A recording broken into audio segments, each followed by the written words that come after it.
students, welcome to SuperGrads. This is 𝐈𝐏𝐌-𝐁𝐁𝐀 and let's now focus on the interesting questions from JIPMAT.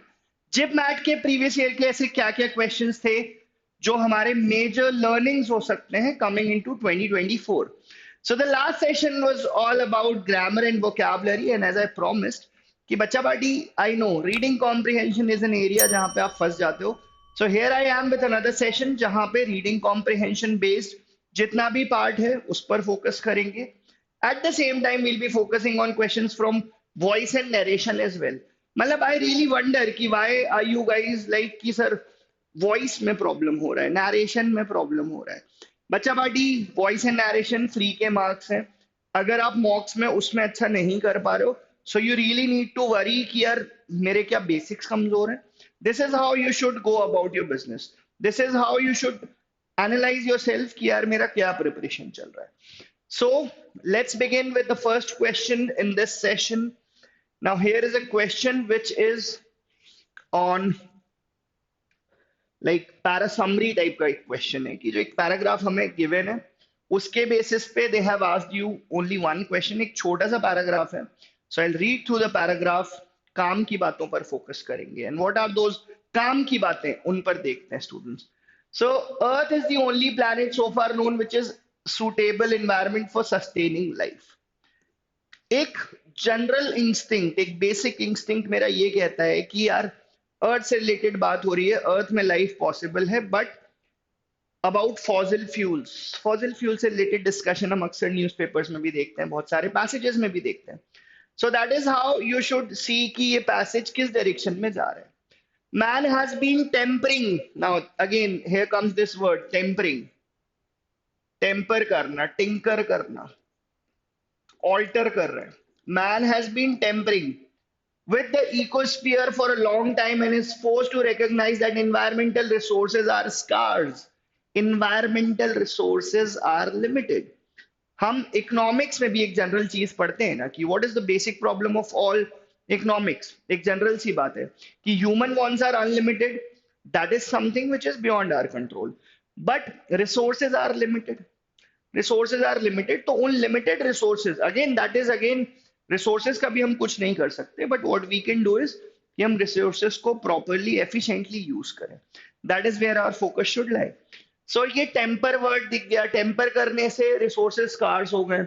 Environmental problems are really social problems. Now, why they are social problems? Why they are called social problems in this case? They begin with people as cause and end with people as victims. लोग खुद ही उन चीजों को start करते हैं और and result जो हो रहा है वो भी लोग ही फेस कर रहे हैं. Unplanned use of resources has resulted in the depletion of fossil fuels, pollution of air and water, deforestation, which has resulted in ecological imbalance and draining away of national wealth through heavy expenditure on oil and power generation. So it is all about that we are not managing the resources properly. Simple सी बात ये हो रही है, resources हैं but we are using them recklessly. हम कोई वहां पे दिमाग नहीं लगा रहे हैं कि यार efficiently कैसे यूज कर सकते हैं. So that is what this paragraph is all about. Now, depletion of fossil fuels, pollution of air and water, deforestation will never occur in case of what? So there is this word students की unplanned use of resources. हम resources को properly use नहीं कर रहे. That is what is leading to these things. So it will never occur if we plan use of resources. That is what the inference is all about.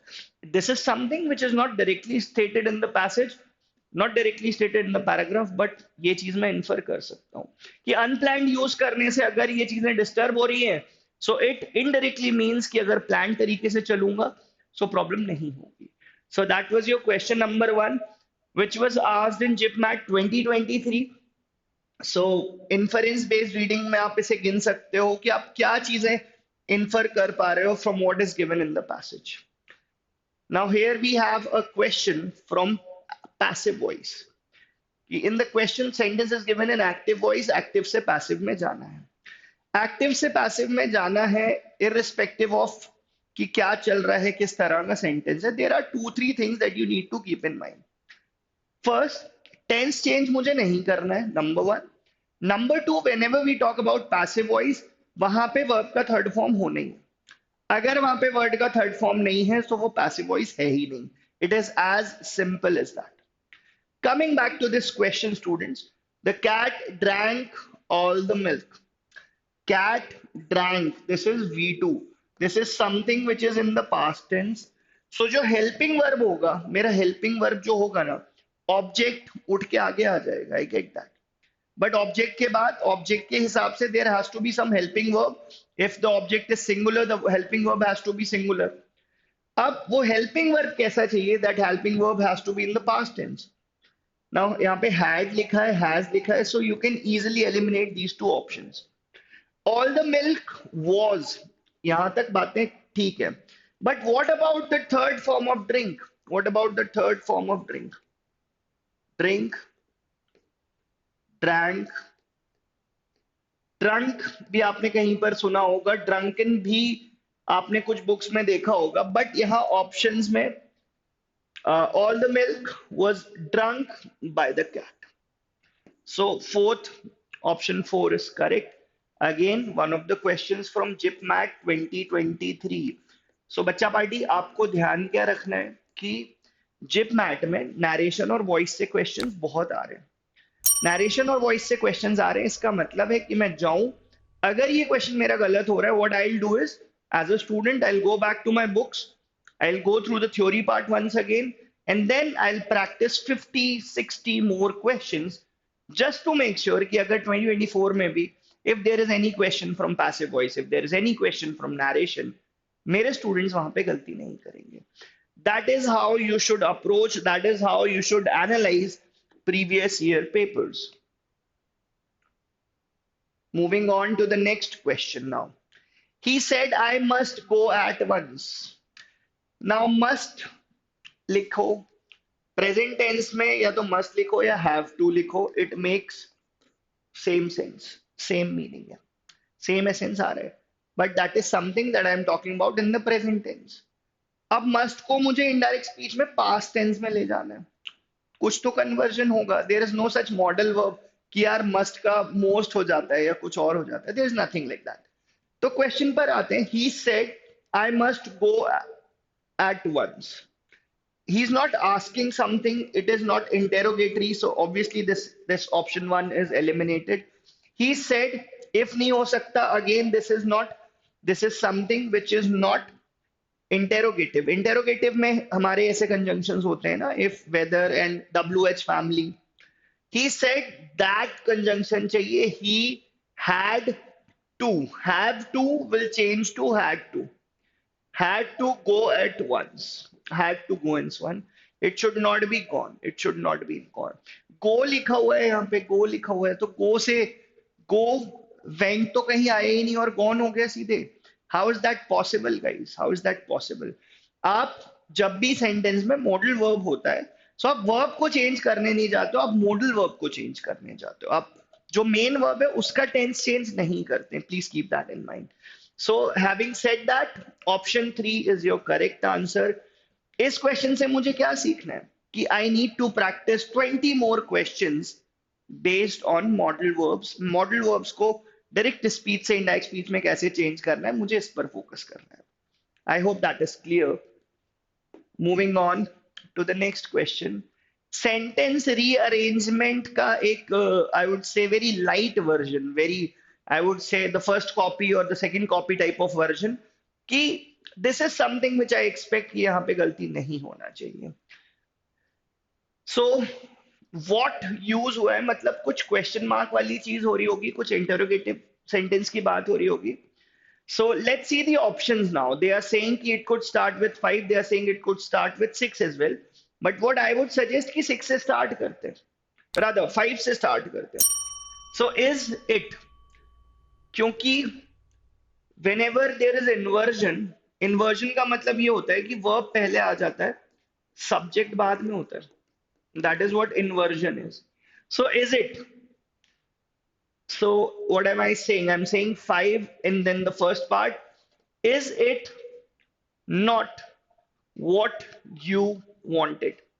Is it not what you wanted? This is the correct sentence.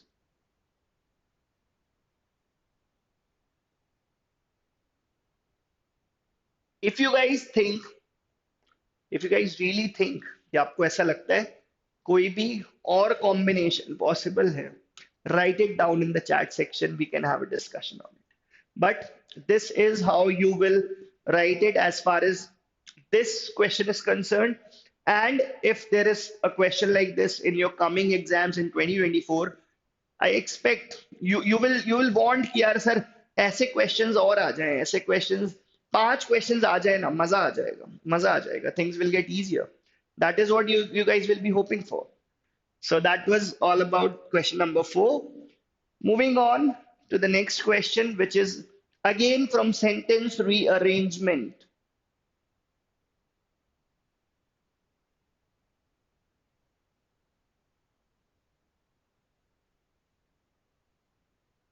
So whenever we have sentences based on whenever we have questions based on sentence rearrangement, there can always be those 3 to 4 approaches. The first one could be कि आप static first पकड़ लो कि यार first पे which of the following could be the starting one. Or you can, what you can do is कि you can find कि sir last कौन सा हो सकता है. Or you can find pairs कि सर ये दोनों sentences I believe कि ये adjacent है. So if I see this one, majority communalism can acquire power far beyond any minority communalism can. So I would say S and P are a pair. S and P are a pair. So having said that, option 2 and option 4 get eliminated. Like I always say, when it comes to your exams, there are only 2 ways of getting to the correct answer. Number 1, either you should know what the correct answer is, or you should know which other options are incorrect. It is as simple as that. Now, let's talk about whether the sentence will start with Q or whether it will start with R. Can a sentence start with and? See, what I see in this question is कि ये starting का कोई part नहीं है, ये sentence के बीच से उठाया गया. So बीच से उठाया गया है, so it doesn't matter वो preposition से भी शुरू हो सकता है, वो conjunction से भी शुरू हो सकता है. So, and this is the simple reason that in a democratic setup like India, majority communalism can acquire power far beyond any minority communalism can. So what I would say, the correct sequence should be RQSP. This is what the correct sequence should look like. Sentence rearrangement में मुझे आगे कैसे बढ़ना है इस बात पे जरा बात करते हैं, बिकॉज सीरीज का नाम क्या है? We are talking about interesting questions of JIPMAT. When I say interesting, it means कि यार ऐसा क्या था जो मैं नहीं एनालाइज कर पाया, जो सर मुझे क्यों बता रहे हैं. ऐसा क्यों नहीं था कि मैं ये पेपर्स उठाता और खुद ही सॉल्व कर लेता. पेपर सॉल्व करना is not a big deal, but यहां से what are the major learnings जो मैं 2024 के लिए ले रहा हूं. That is how you should approach, that is how you should analyze these things. अब यहां से क्या मेजर लर्निंग है कि सेंटेंस एंड से भी स्टार्ट हो सकता है. जनरली सेंटेंस रीअरेंजमेंट में हम आपको यही चीज बताते हैं ना कि कुछ आइडिया होगा, कुछ इशू होगा, कुछ स्टार्टिंग होगी. यहाँ पे कोई स्टार्टिंग नहीं है. क्यों? कहीं से बीच से उठा के एग्जामिनर ने डाल दिया. तो आपको उसमें फिर बचने के तरीके ढूंढने, बचने के तरीके मतलब पेयर्स ढूंढ लेने हैं. स्टार्टिंग सेंटेंस नहीं मिल रहा है, पेयर ढूंढने चले गए. लास्ट सेंटेंस नहीं मिल रहा, पेयर ढूंढने चले गए. So this pair trick will also help you out. That is what I believe. Moving on to the next question, which is about the different type of proteins that we have in our body. Different proteins and what are their specific functions. That is what is being discussed here. So there are many types of protein molecules in our body. Each type is specific to its function. इतना पढ़ के अगर मैं question पे नजर मारता तो काम हो जाता. But I know exam scenario में ऐसा नहीं होता. एग्जाम सिनेरियो में वी हैव दिस हैबिट कि सर पूरा हम रीड करने जा रहे हैं, then we'll come to the question. I get that. But क्या इतना पढ़ने से काम नहीं हो रहा था स्टूडेंट्स? क्या इतना पढ़ने से काम नहीं हो रहा था? वही तो बात पूछी है. Proteins are classified according to what? According to their functions. अब आप आगे रीड करो, आगे रीड करो, वही बातें तो लिखी हुई हैं. Proteins such as keratin and collagen give us strength and elasticity of hair as well as to the skin and tendons. Hemoglobin and myoglobin are oxygen binding proteins for blood. यही बातें तो हो रही हैं बार बार, ठीक है. Ovalbumin, the principal protein of egg white, is responsible for setting and forming properties of eggs. A particularly important group of proteins known as enzymes direct all the body cells to produce chemical reactions. तो घूम फिर के बात तो वही हो रही है. Now, what is the major learning from this question? It is, as I always say, कि it is not about just answering the question. Major बात यहाँ से क्या सीख रहा हूँ मैं? Major बात स्टूडेंट्स में ये सीख रहा हूँ कि एक ऐसा पैराग्राफ जिसके बेसिस पे एक ही क्वेश्चन पूछा गया है. इट इज नॉट मैंडेटरी कि जब मैं पूरा पढ़ लूं तभी मैं उसको आंसर कर पाऊंगा. फर्स्ट लाइन से ही मैं ये चीज समझ पा रहा था that the proteins are classified according to their specific functions. That's it. कहीं पे nomenclature की बात नहीं हुई है. कहीं पे they are not talking about any kinds of molecules. They are not talking about कि body के किस part में कौन सा प्रोटीन मिल रहा है, कौन सा फंक्शन कर रहा है, ये कहीं पर मेंशन नहीं है. सो जहां पे मौका मिल रहा है, try and keep things simple ना, सिंपल. और क्या बोल सकते हैं. Next question, students. Here we need to find the passive voice of this sentence. Now, who wrote it? Who wrote what? Ab, this is something which is in the past tense. Number one. Number two, it doesn't contain any modal verb. It doesn't have any modal verb.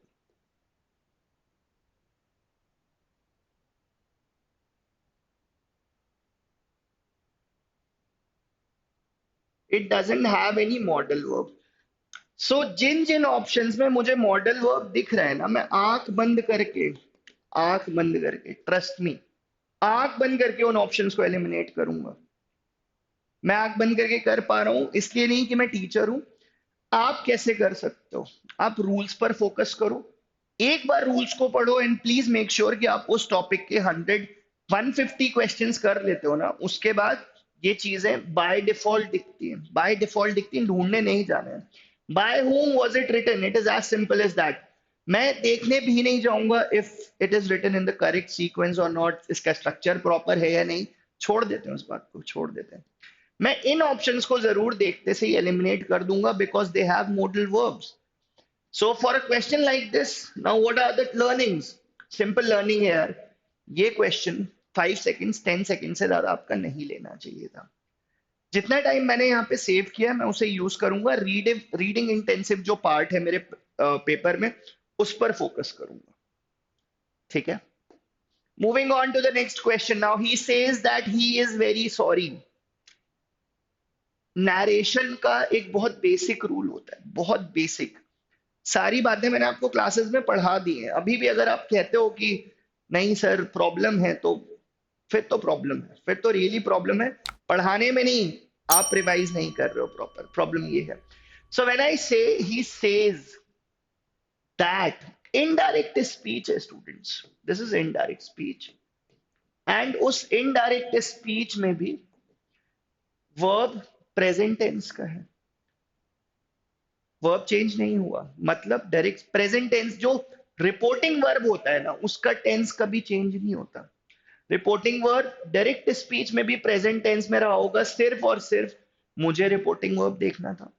Now this is not something, these are not some of the options जो मैंने बनाए हैं. Examiner आपसे कह रहा है कि smart work करो, स्मार्ट वर्क करो. Why are you guys going into all the structure and all those things? सिर्फ रिपोर्टिंग वर्ब को पकड़ते and option 3 would have been your correct answer. I hope this is clear. Next question, sentence rearrangement का बिल्कुल easy level, इससे ज्यादा easy level कुछ नहीं हो सकता.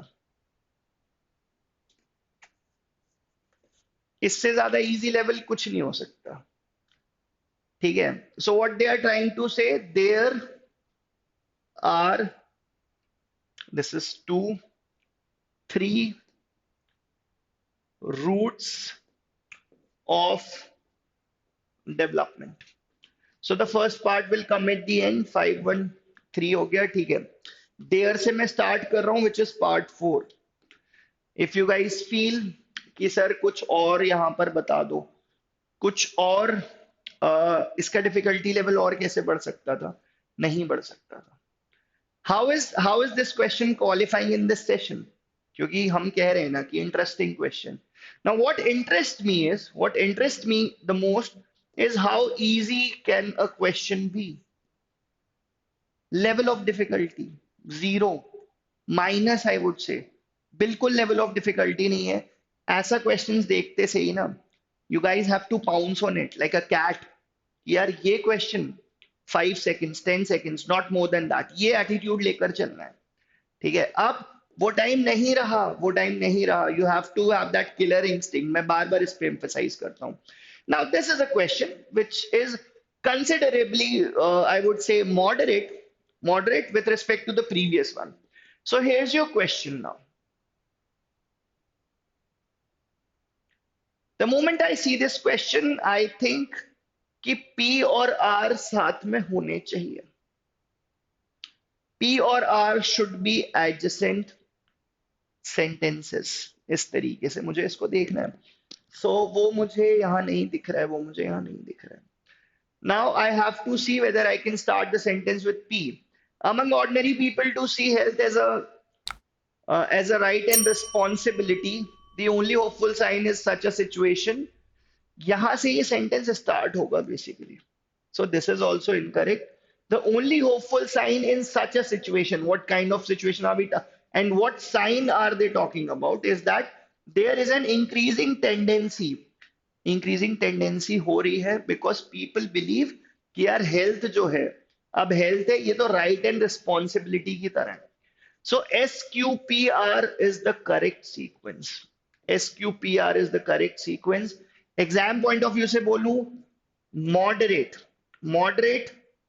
moderate question and one of those questions कि अगर आप sentence rearrangement parajumbles के around 100-200 क्वेश्चंस प्रैक्टिस, मतलब आपको ऐसा लगता होगा कि सर आप बहुत इजीली ऐसा बोल देते हो कि 100 क्वेश्चंस 200 क्वेश्चंस।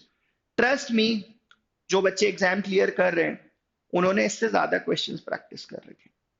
तो आपसे तो मैं 100 और 200 ही कह रहा हूँ। It's a easy thing, it is something which is doable.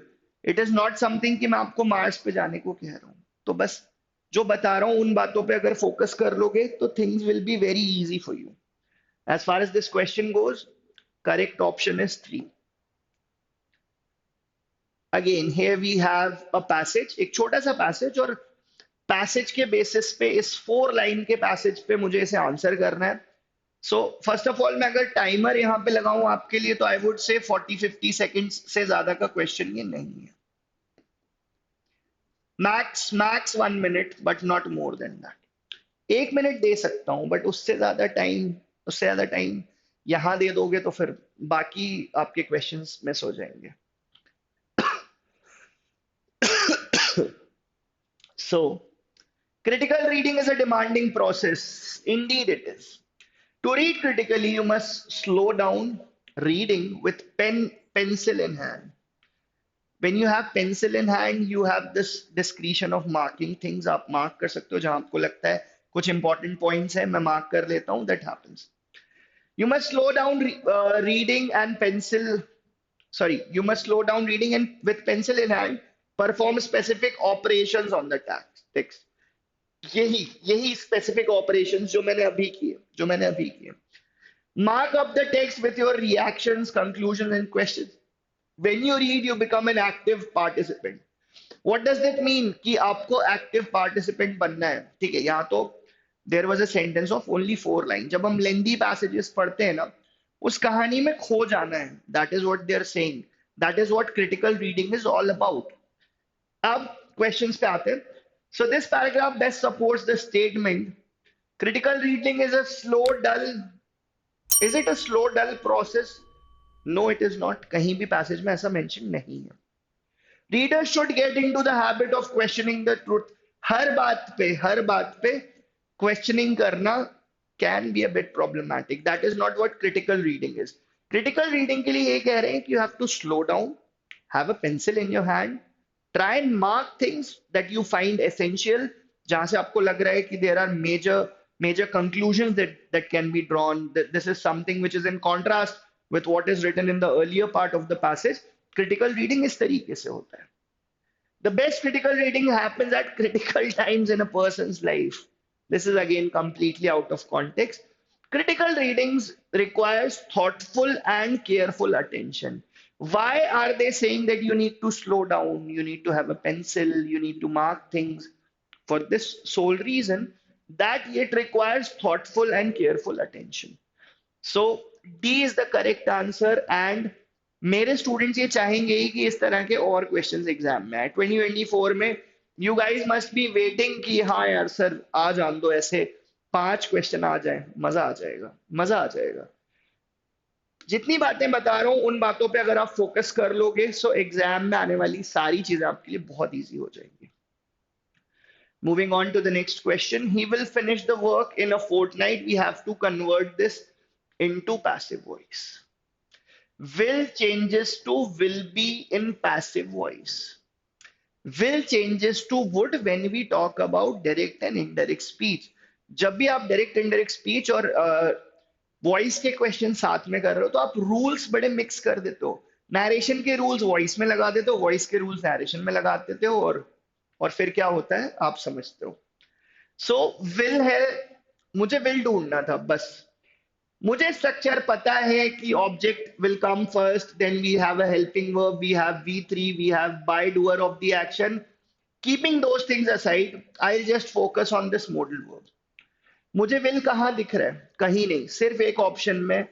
मैं आंख बंद करके I will mark this answer is the correct one. Simple is that, बहुत सिंपल है. It hardly takes 5 to 10 seconds to solve a question like this.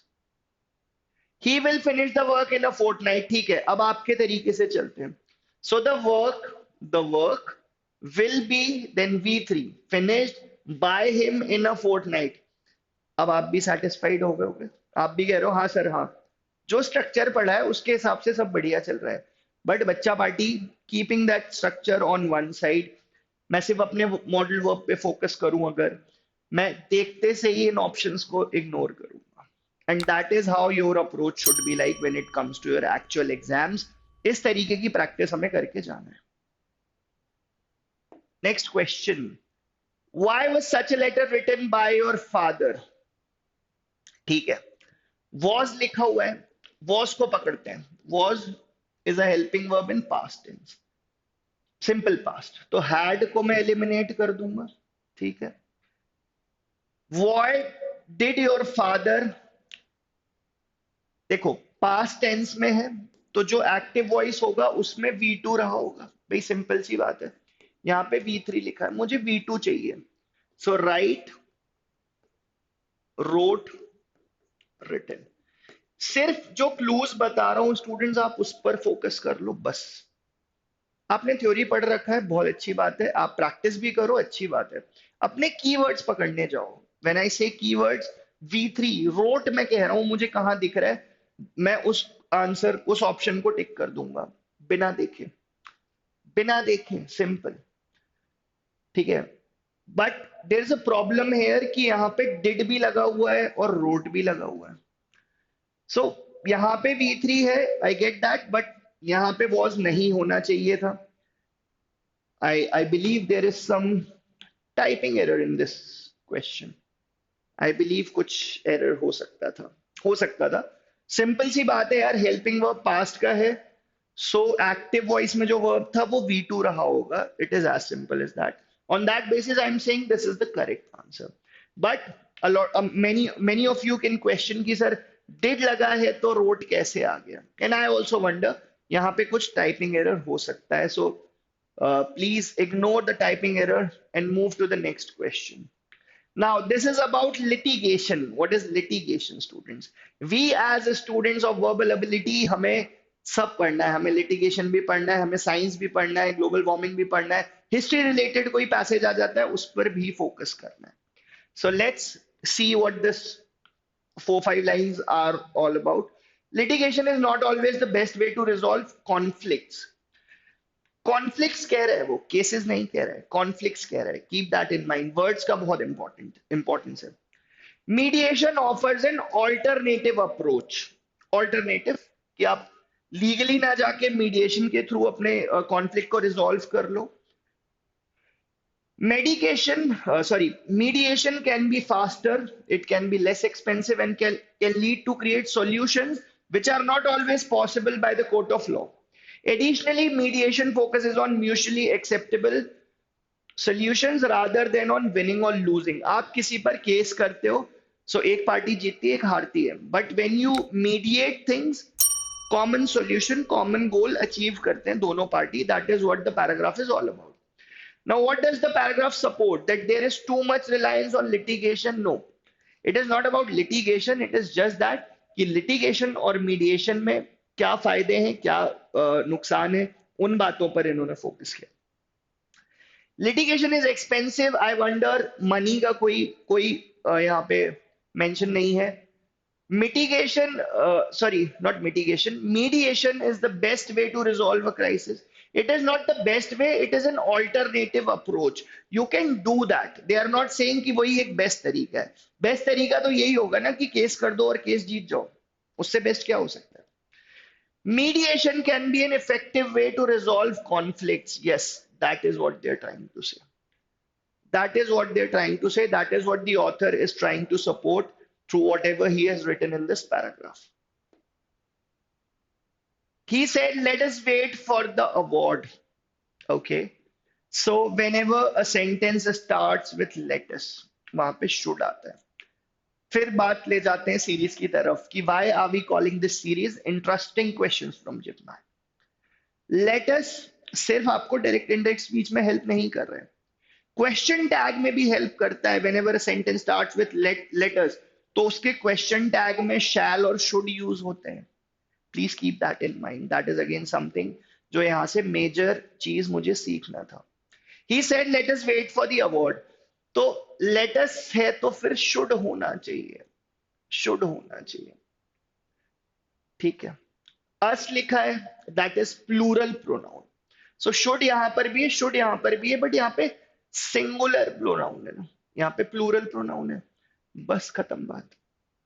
जैसे maths में आप tricks develop करते हो ना कि ये 7 का मल्टीपल हो सकता है, 8 का मल्टीपल हो सकता है, वर्बल में भी आप ट्रिक्स डेवलप करो इस तरीके से. ये स्मार्ट अप्रोच अगर आप लेके आओगे बहुत हेल्प करेगा एग्जाम में, बहुत टाइम बचेगा आपका. Is that clear? Moving on to the next question. She said to him please wait here till I return. Okay. So please changes to requested, which unfortunately हर ऑप्शन में हम है. ठीक है. Requested him to wait, here changes to there, वो भी सही है. Till she what had returned नहीं हो सकता. ठीक है. Requested her नहीं होगा, ये भी इनकरेक्ट है, ये भी इनकरेक्ट है. Till she returns और return, तो अगेन रिटर्न का मैं चेंज करने जाऊंगा tense. The correct answer will be option B. So direct indirect speech में इंपेरेटिव सेंटेंसेस का कैसे ट्रांसफॉर्मेशन करना है, उन पर स्टूडेंट्स आप जरूर फोकस करिए. Moving on. So here we have a passage which has 3 to 4 questions. Okay. So it looks like a easy passage. मैं एक बार एक आपको आइडिया देता हूं what this passage is all about. So the night was cold and dark. एक किसी story के बारे में बात हो रही है. There was a great storm as well. Okay. Thunder and lightning also. ठीक है. स्टॉर्म, थंडर एंड लाइटनिंग मतलब वहां पे ठंड हो रही होगी. इस बात को, इतनी बात पढ़ के आपको एज अ स्टूडेंट इन्फर करना है कि it was quite windy, it was quite cold there. ये एक इन्फरेंस आना चाहिए. Most man and animals adequately protected were asleep in their homes. They were warm and happy. They were warm and happy क्यों? क्योंकि ठंड पड़ रही थी. ठंड पड़ रही थी, वो अपने घर में थे. they were warm. But some monkeys now, monkeys बेचारे वो फंस गए फॉरेस्ट में. So monkeys were running through the forest. They had no warm home and there was cold. Worried, worried monkeys looked everywhere for shelter. They had almost resigned themselves. उन्हें लग गया था कि यार आज तो कुछ नहीं हो पाएगा, आज तो ठंड में गए मतलब they had resigned, they had quit कि यार आज तो कुछ नहीं हो सकता. So resigned themselves to be flattened out in the cold. Suddenly they saw some fireflies. Now when they saw some fireflies, उन्हें लगा होगा लाइट का कोई सोर्स है, लाइट का सोर्स है मतलब वार्मथ मिलेगा. You can see मंकियों का भी दिमाग तेज चल रहा है यहाँ पे. So fireflies have a light in their tails and all the children know, ठीक है. The monkeys took light for fire. Poor things, they did not know any better. They said, we will go near the fire and warm ourselves. There were a flock of birds in the tree nearby. Now there were some birds जो इस चीज को देख रहे थे, and they must be thinking कि how stupid these monkeys are कि ये fireflies के पीछे जा रहे हैं. और शायद उन्होंने समझाने की भी कोशिश करी होगी, but monkeys being monkeys वो नहीं सुनते. One bird had a kind heart. Yes, that is what is happening. And it felt sorry for monkeys. It called out that it is not fire, my friends. Those are fireflies. अब मंकियों को ये बात सुन के they must have got irate. उनके अंदर एक rage आ गया होगा कि यार ये तो गलत बात है. They give no heed. It is futile. Futile is something which is useless. To run after them. Then monkeys got furious and their rage knew no bounds. Their anger knew no bounds. They did not thank the bird. One monkey said, is it so? We do not want unsolicited advice. ये free की advice, ये Dutch uncle वाली advice हमको नहीं चाहिए. That is what these monkeys are saying. I'll teach you to say there is no fire. He jumped on the tree and pulled the poor bird out of its nest.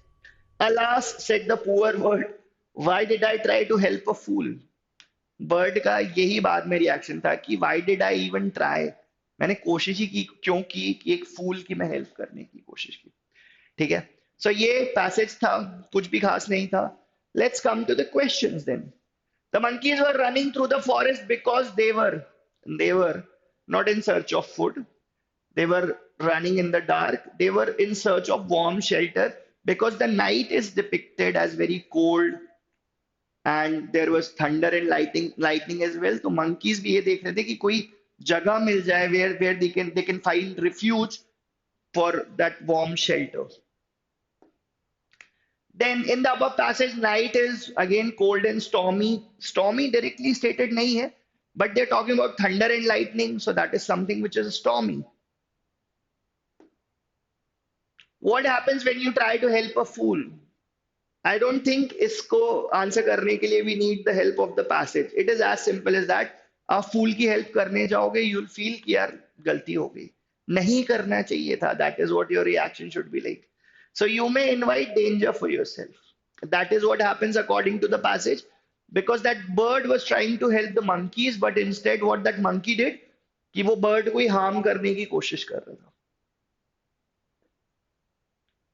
And here's the last question, students. Now, an extra person से start नहीं होगा. This will start with this card entitles Q, S, P, R. This is the sequence. This card entitles you to take an extra person with you free. Now, a 1-minute chat that I want to have with you guys. 2 sessions students मैंने आपको JIPMAT के कराए हैं. As I said, these sessions will serve as pre-boards in your JIPMAT preparation. आप कहाँ पर हो? What are the areas that you guys need to improve? तो इस तरीके से ही approach करना है. I hope you guys enjoyed the session. और अगली सीरीज में मिलते हैं students. Thank you so much.